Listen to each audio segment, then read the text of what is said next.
quality costs less at our new look stores across Leinster.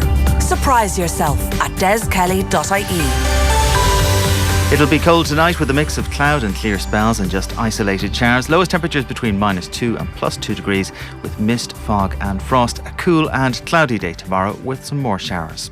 And now you're up to date on News Talk. Off the ball. This is News Talk. Richie back with us. We're talking rugby very shortly. Rich, they're underway at Selhurst Park. Yeah, 2 minutes played there at Selhurst Park. The main action so far being Patrick Van Aanholt taking a bang to the mouth after a challenge from Antonio Valencia. It is Crystal Palace 0, Manchester United 0. A win for United will see them move back up into second in the Premier League table. The other soccer line knocking around tonight, that being N'Golo Kante, reportedly fainted after Chelsea training on Friday. The French international midfielder missed yesterday's defeat to Manchester City but did travel with the squad after slumping in the dressing room in Cobham on Friday. Kante was taken to hospital for cardiology test with all returned clear, and he did train fully today with the Chelsea team. Bradley Wiggins claims someone is maliciously trying to smear him, the 2012 Tour de France winner. Someone's out to get him, Joe. That's the thing. When you get to someone's out to get me, it kind of becomes less believable. An entire committee. Someone's out to smear him, Joe. There's a parliament. There's someone out to smear him. Put all this forward to Parliament, and they're trying to smear him. Along with Sky, Wiggins was accused of crossing an ethical line by using drugs for performance enhancement. Both strongly deny the claims made by British MPs in a report into doping in sport. It alleges Wiggins and Team Sky made the most of TUEs but did not break any anti-doping regulations in and of themselves.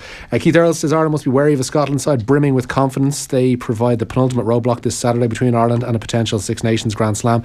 The Ireland squad decamped to Abbottstown today with Carton House still under snow, and it is expected that Ian Henderson and Tyke Furlong will both take a full part in training this week, having missed the win over Wales. Well, finally, Dublin and Kerry's Allianz Football League meeting been rescheduled for this coming Sunday at Croke Park with a 4 o'clock throw-in time at HQ. At 2 on Sunday, Kildare welcome Mayo to Newbridge, while Galway's meeting with Monaghan has a 12:30 start, and it's the first part of a double bill in Salt Hill. Following it will be Galway Hurlers' top of the table Division 1B meeting with Limerick. Elsewhere in Division 1B on Sunday, Laois face Dublin and Offaly take on Antrim, while Division 1A leaders Wexford even go to Kilkenny on Sunday.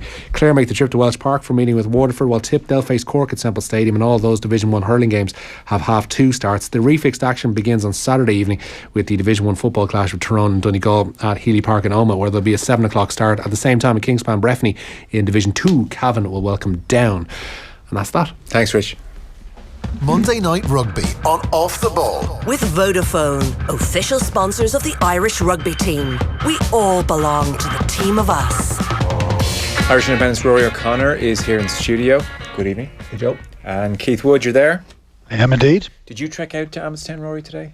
No, they had their press briefing in Carton House before. The bus was there ready to take them off. But Carton House was still a winter wonderland. Festive. Yeah, it was, and there was really low-hanging fog as well, so it was quite a bleak vista. And you got Keith Earls again. Is it just me, or is Keith Earls being sent out to do an interview for like 4 of the last 5 weeks? Keith Earls is the good news story of the Six Nations. Send him Keith. He's going well. Yeah, he is going well. He's speaking well. He's in good form. Yeah, I think he could probably is very sick of seeing microphones and journalists as well. He's been on the rotation. There's supposed to be rotation going on as to when and they all appear. Keith seems to be winning raffles all over the place. And does it work? Could you say, look, we haven't had Johnny Sexton. It'd be great to get him. You can say that, yeah. Right, But Johnny does media when Johnny wants to do media. So we haven't seen Johnny yet. The Six Nations. It'd be great to talk to him, but I'm sure when he does, we'll all listen. Keith Wood, the latest Keith Earls dispatch is that he's been working with the magician mentalist Keith Barry, but wouldn't say over what. He's given interesting things, but even he must be sick of the press at this stage. What's the collective noun for Keats in that sentence? I don't know. And I sat down just to read up a few bits earlier on. I said, oh my God, that's an interesting one. But you know what? I'm a skeptic for most things. One of life's comfortable cynics. But I also think how cool it is that somebody will find something that works for them. And whether it just makes him feel good and better about himself. But I can tell you, every time you look at Keith Earls on the field at the moment, he looks like he's enjoying himself. He looks like he wants to get stuck into absolutely everything. And he's playing phenomenal rugby. So that's great. Whatever works in terms of that, it's kind of cool. Yeah, long may it continue for him. So we'll get stuck into Six Nations round 4. incoming. But we should mention Connacht were in action, one of the few teams in action over the weekend in Bloemfontein. They lost by 26 points to 25 to the Cheetahs. Rory, last minute penalty. Heartbroken generally was the Connacht feeling after things. Sums up their campaign, really, doesn't it? I mean, they were the only show in town this weekend. They kind of broke up the Super Rugby on Sky Sports, whatever it was on, and they just can't buy a break. To go all the way to Bloemfontein and come that close is pretty heartbreaking, and they're in the same conference as the Cheetahs, so it just doesn't do their chances of I think they're pretty much out of running for the Pro 14 in terms of getting it to Europe next year. It's all down to the Challenge Cup for them.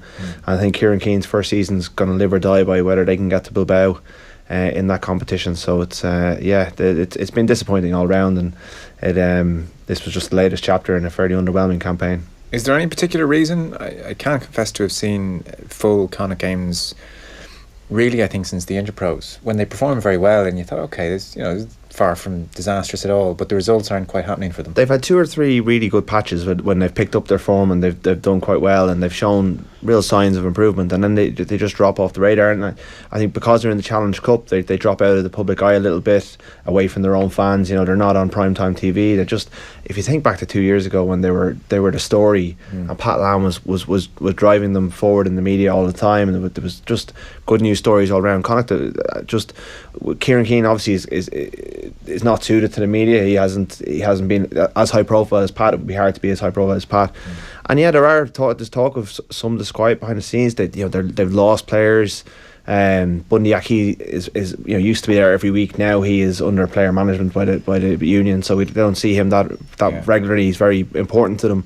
John Muldoon's retiring. He's probably not the player he was 2 years ago. I think there's a lot that's gone on there, and I think they need serious. I think Keane needs backing in the transfer market. I'm hearing talk that they're in for an overseas replacement for at number 8. An overseas 10 might be coming in as well. I've heard Kyle Godwin, the Wallabies name, mentioned in that regard. So you'd hope that there is a bit of investment that they can get back up, because it just has been quite down in the doldrums a little bit this year. Yeah, investment probably ultimately, Keith, what's going to swing this back towards the positive column. I think a fair bit of that sentiment too kind of helps, and it is very similar to the year before, that great year that Connacht had, when they were losing by a couple of points, all the close games that were kind of going and weren't going their way, and then the year when they won it, there was an awful lot of factors that did go their way, which doesn't diminish what they actually did. What they did was phenomenal. I think it's been very, very tough for them, and it may actually be partly true what Rory said there in terms of that idea of the front of house not being as positive about it either. Also the fact that because of the success they have lost players to injury and to Ireland camp, and you have to be almost careful what you wish for, because they don't have the access to the players.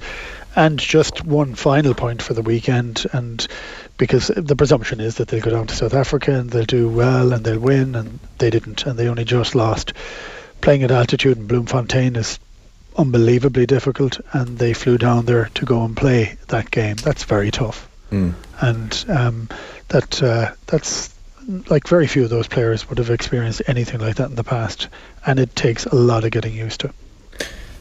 From an Irish point of view then, the welcome news, Rory, is that Furlong and Henderson are back and taking a full part in training.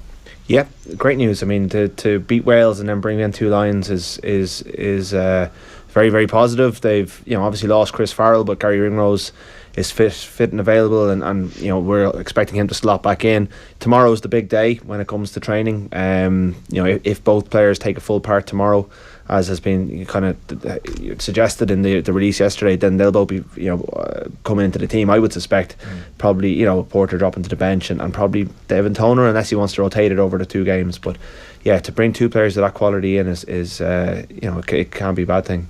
Yeah, and then for Scotland, they're welcoming back the guts of 10 players. Richie Gray's back, Fraser Brown's back, Xander Fagerson, who dropped a weight on his foot and was out for a couple of weeks, is back. Alex Dunbar's back.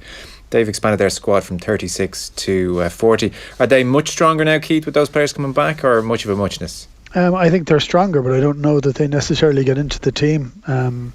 couple of them might, because some of the guys were wrecked by the end of the game. But once you have a performance like they had against England, I don't know that you can really drop some of the players. And, you know, this is a change because they hadn't beaten England for an awful long time. And suddenly they get a team on that has the attitude right. Would you want to be making a lot of changes to that, or would you maybe support up and bolster up your bench to make certain that that works? But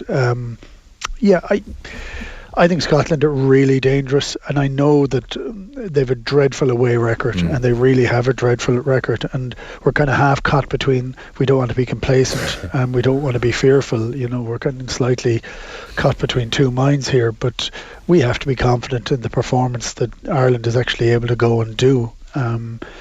I would rather we were pulling away at the end rather than having an opportunity for the opposition as we had last week. But I think we have to go out and play better than we've played so far. We've had the ball for a huge amount of the game. We haven't been anywhere near as accurate as we'd like to be. We haven't used it we've used it well and we've won the games. I mean, it isn't a criticism. It is criticism, but it isn't a huge criticism. But we're in such control of the games. We need to make certain that happens on the scoreboard. I should let people know Andros Townsend has scored for Crystal Palace after 10 minutes against Manchester United. So they're 1-0 up, 12 minutes gone. So can we take it as read that Ireland will have the ball and control the game pretty much again, Keith? Is that just the team we are now? I think we won't have as much of the ball because Scotland are brilliant on the ground. And I don't think that there's no way they're going to have as much of that ball as they had against England, but equally well we're not going to have as much ball. I think it'll be more. I still would put us up at 55-45. You know, we'll still have more of the ball. But in the last few matches we've had crazy statistics, and that have been hugely in our favour. Yeah. And yet we were still, you know, at risk in the final play of the game. So we just don't want to be in that situation. I'm thinking we'll have plenty of ball. I think an awful lot goes down on our performance to exactly our attitude from the very start. I also think some of it goes down to Finn Russell, as to which Finn Russell turns up, because he has been brilliant or abject, and he still hasn't got to that point of consistency, and we were almost all writing him off ourselves and saying we just don't see it. Well, you can see the good things, and then he packages it together for 80 minutes against England, and you say, well, that's what people see. That's the ones who coach him say that he is extraordinary. That's what they can see. It's whether he can back that up one week after the other. And it does seem actually with Russell that there's no distinct pattern from an opposition coach point of view with regard to targeting Finn Russell or making him play badly. It seems quite often it's up to Finn Russell what Finn Russell turns up. I think there's a bit of that, but I also think the coaches have taken some of the pressure off him. Right. I think they're recognising some of the fault lines. Kicking to Dutch is something that he can either do incredibly poorly by kicking it only 10 yards forward as opposed to 25 or 30, or going all out and kicking it dead, which he has done consistently in his career.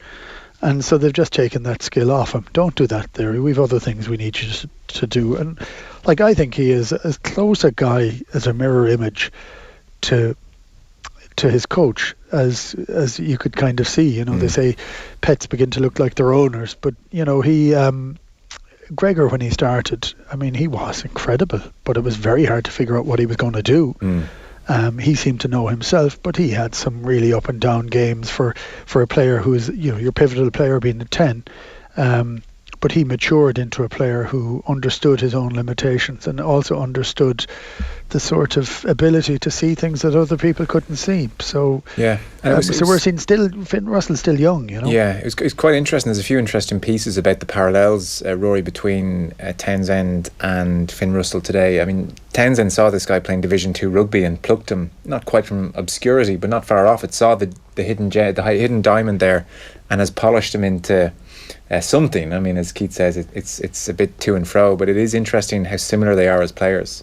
Yeah, it is, and you know, I think, you know, Keith, having played with Townsend, probably knows the frustrations that can come with an out half who can be a little bit mercurial. But the you know, I think a lot depends on the ball that Finn Russell is given. I think if Ireland can slow his ball down and get amongst the scrum half and make life difficult and put him on the back foot and get their line speed going, suddenly he goes from being that outstanding passer of the ball to a player who will push the envelope a little bit too far at times, who's always, he's positive to a fault almost sometimes. So I was during the Snowmageddon, I found myself watching the top 14 yesterday, and Laidlaw went 80 minutes for Claremont against La Rochelle in a game that was might not have been Six Nations pace, but it was certainly, there was a lot at stake. They'd lost 7 in a row, or they were going for their seventh defeat in a row, and they won. But Laidlaw is one of those players that keep mentioning that takes the pressure off. It takes a lot of decision making off. And Russell, moved into 10 against France when Russell wasn't going well. He was hauled ashore after 60 minutes against England. He then went 80 last weekend. So you wonder whether he'll be able to go 80 in an international of the intensity that's coming this weekend. If they're bringing Ali Price on with 20 minutes to go, that probably means that Scotland are going well. But if it's going against them and he's their emergency kind of option to move into 10 or to take control, that could be a factor as well. So the players around them need to do well, and the quality of ball he's getting is crucial. And I think Dan Levy will be trying to slow it down and mess it up as much as he did for the Welsh last 2 weeks ago. Yeah, just on that, and kind of thinking back almost to playing with Gregor and playing against him. If you stop, and we're not going to say they're the same player, but there are some of the same things go aside. When you played with Gregor, you stayed deep because he could change his mind in the middle of what he was doing to do something else. And if you were too flat on him as a supporting player that may get the ball, if you were deep, you actually often got the ball when normally you wouldn't get it. And if that makes any sense, if you're too flat as a supporting player, that puts your out half under huge pressure, because he likes to have as many options as he possibly can. That's a discipline for the other players to know that they have to, bide their time and wait and always be there as an option. And that can be tricky. But the reverse of that from an Irish perspective is you want to put the 10 under huge pressure. You don't want to give him time. You don't want him to see all the options. You want to make certain that he has had to get the ball away under pressure. And it isn't just pressure on him. It's pressure across the board. Keith mentioned, Roy, there that I think Scotland are unbelievably dangerous in many ways, and we've talked about the Irish defence and certain issues there, and Ringrose and Aki have never played together, which is another factor in all of this. How worried, if that's not too strong a word, are you? Because I am incredibly complacent that Ireland will not be complacent and that they'll prepare for this game beautifully and actually win relatively comfortably. Well, I heard Richie saying that the Man United bus turned up a little bit late tonight, which brought back memories of Murrayfield from last season, footing back. And if you watch that game, Ireland, I think the way Rob Kearney said, they let Finn Russell play in a dinner jacket. They stood off him, all the things that go against what we're talking about here. And they got heard on the outside channels. And Ringrose was his Six Nations debut over in Scotland last year. They also, I didn't watch it all, but I just had to flick back through a bit of the game. I mean, you could argue we were a more predictable ball carrying side then, and they knew who the likely ball carriers were, targeted them, and then hit Ireland fairly well on the ground. I mean, if Ireland can mix it up a bit more than they did in Murrayfield last year, there's any number of things Ireland did very badly last year, I suppose, is my bigger point. Yeah, no, absolutely. And I think with the ball, it'll probably be a little bit more nuanced, although Ireland do back themselves to steamroll teams when like Scotland and Wales at the moment. And I don't think they'll deviate too far from that, particularly if conditions aren't that easy. I mean, if the training conditions aren't great this week, that will even affect what they're doing. So I think they'll back their bench a little bit. Like, their bench was really poor last season. They came off and they got themselves back in the winning position and then lost it all over again. So I think there is definite concern. I wouldn't be hugely worried about Scotland as a whole. At the same time, they can hurt Ireland in the same way that Wales hurt Ireland. They can get around Ireland. They can hurt Ireland on the edges. Stuart Hogg has that pace to burn outside. They've got very good wingers. They showed against England. I watched a lot of the England game today. Their capacity to there was line breaks where nobody touched Hugh Jones, which the English defence wasn't really on it. But even still, you'd expect the calibre of player and the kind of the systems that they have not to be breached in that way. So there's definitely concerns. But I think England also had really poor discipline on the day and probably gave Scotland ins that Ireland will back themselves not to give Scotland this weekend at home. So they have the capacity to hurt Ireland in the same way that Wales did. There are definite vulnerabilities in the Irish system. At the same time, Ireland will know where they can hurt Scotland, and you would imagine that they're not going to be as off the pace as England were 2 weeks ago. Yeah, Keith, I presume, I mean, you've experienced it, I'm sure, that complacency is an insidious thing, and you mightn't even realise you're complacent until it's too late. But there's such huge stakes here for Ireland, and two, last year I'm sure lingers in the memory. You would presume those two things combined, and Scotland's win against England, if you want to make it a triple, should stave off any complacency in this Irish squad. Well, I really hope there's none. For me, Scotland were... I really disliked playing Scotland. I always found that in the time we were playing them, we beat them a fair few times, but we also lost to them quite a lot, and we lost big games against them that had a huge amount on it. They kind of lull you into... It's funny because the English would often say that the Irish would lull them into a false sense of security. The Scots have that history against Ireland, where it becomes hard to fight against them complacently, because you need to be confident. And, we go over this time after time, and you have to be confident. You have to show it by outperforming them from the first minute and getting the attitude right. And as Rory touched on, the discipline. And I mean, I don't know what England were. I didn't know what England were doing last week. I couldn't see it. I thought they were so far off the pace, and it's not fitness. It absolutely isn't. But they were off the attitude that was required to win a Test match that Scotland were just determined to win. And it was very 50-50 as to who gets the credit there, because Scotland were excellent, but England were poor. And Ireland can't afford to be poor like that. We can't afford to not have our discipline. The Scottish kickers are really good kickers. They're well able to bang it over. Laidlaw doesn't miss many, and I'm not that.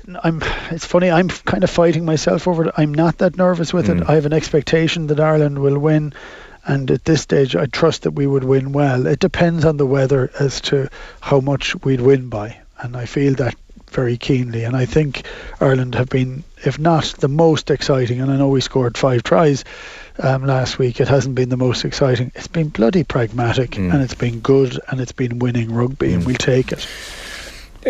The championship could be sealed this weekend, of course, is the other point, Rory. So England go to France. That's the second game on Saturday after Ireland play Scotland. Do we have any the dispatches come through from Paris? Are the Teddy Thomas types of the world going to be restored to the French team, or do we know yet? Well, I don't think that's come out. I think that's... I'm not aware of it if they are. Yeah, I looked today, I couldn't see anything. Yeah, it's such a crazy situation. I mean, they got that win against Italy. They played some positive stuff. Basterol was great. But you'd imagine that England will have 2 weeks of Eddie Jones ringing in their ears, and whatever the video review of that Scotland game will be like. But Ireland can just make life so awkward for England by getting a big win against Scotland. That's one of the reasons that would guard against complacency, is just how far Ireland can put themselves ahead of England going into that final game and put pressure on them. And England could be going over there chasing bonus points, which is not something you really want to be doing in Paris. Yeah, even with the French at a low ebb. Different things crop up in these gap weeks, Keith, in the media, and it was noticeable that Clive Woodward and Lawrence Delalio in the Sunday Times yesterday were saying it was time to move on from Hartley as captain. The thrust of what Delalio was saying was, well, he's not even guaranteed the best player in his position. Which is a starting point for an England captain. And also, secondly, because of the position, he's not on the pitch for 80 minutes. Delalio wants his captain on the pitch for 80 minutes. Did you finish? What was the deal back in your day? I never wanted to go off, and I wanted to finish all of them. There were substitutions. I'm not that old. I know there were substitutions. How often would you have finished 80? I would have said most, unless I was injured. Right. A couple I came off with where you run yourself almost to a standstill and you're taken off. A couple I was angry to be taken off on, to be honest. It's funny, the first part of that is he doesn't know if he's the best player in his position. I think that's a very important argument. I also think it's very hard to argue with the statistics of Dylan Hartley as captain. Now, we also know that it isn't just down to the captain, it's also down to the coach, and it's also down to the rest of the team. But I would say he's got the best statistics in world rugby as captain, for anything over 10 caps. I think that would be about right. He's lost 2 matches in 26, is it? Something like that, yeah. Yeah, which is pretty impressive. For me, I think we're seeing a sanitised Dylan Hartley. I think for him to try and get his discipline in order, which he has done, I think we've lost what made him into a very good hooker. The balance hasn't still been right. I'd like to see, he's a good player, but I don't think we see, when he was more dangerous on the field, or when he was getting sin binned or yellow carded or cited, he was actually a better player. Right. I know that sounds kind of contradictory in terms, but he actually played better rugby, and then he played some foul rugby as well. Now it's just a little bit more sanitized for me, and I have to say I think it's tough, but I think Jamie George, I think he's a class act. And I think he's a good guy to finish out a game too on the same token, so I think you can get away with taking him off with 20 minutes to go. But if you're not going to have the captain on for 80 minutes, somebody else has to be the captain for the last 20 minutes or 30 minutes, and that's fine. That's fully fine and appropriate. That's no disadvantage to suddenly have a new voice for the referee, no?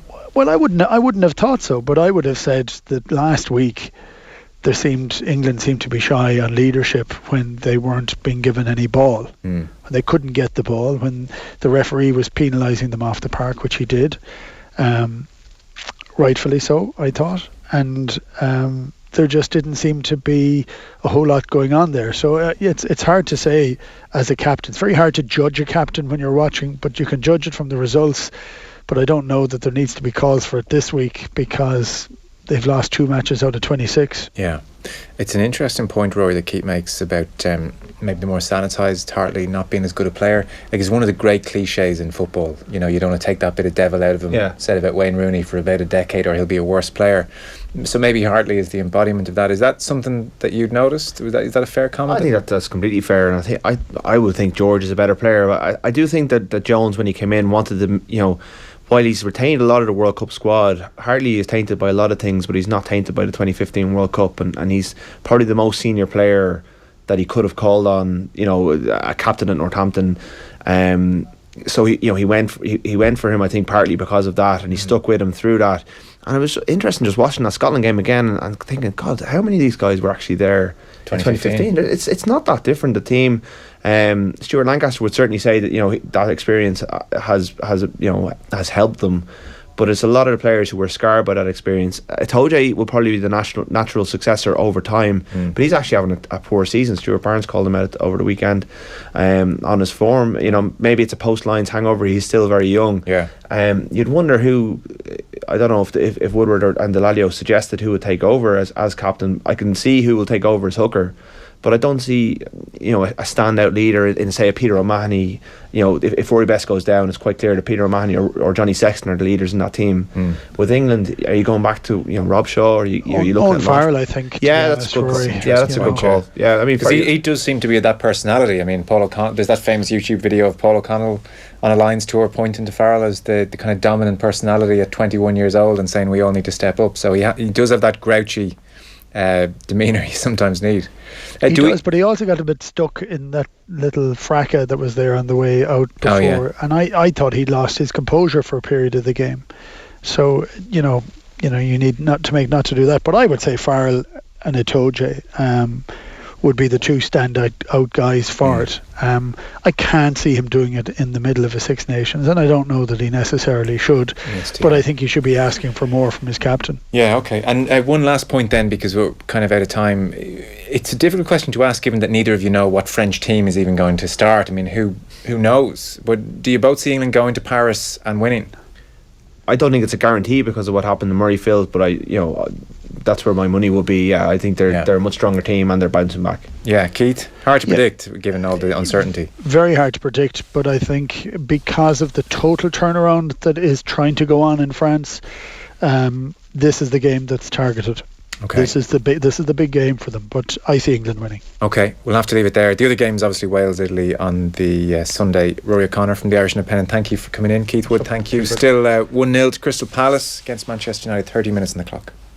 Monday Night Rugby on Off the Ball. With Vodafone, official sponsors of the Irish rugby team. We all belong to the team of us. The Pat Kenny Show. I often wonder about these kids who've double barrel names. You know, you're called Ferguson Maloney, and then you marry someone who's called O'Brien Murphy. Yeah. Does the subsequent child get called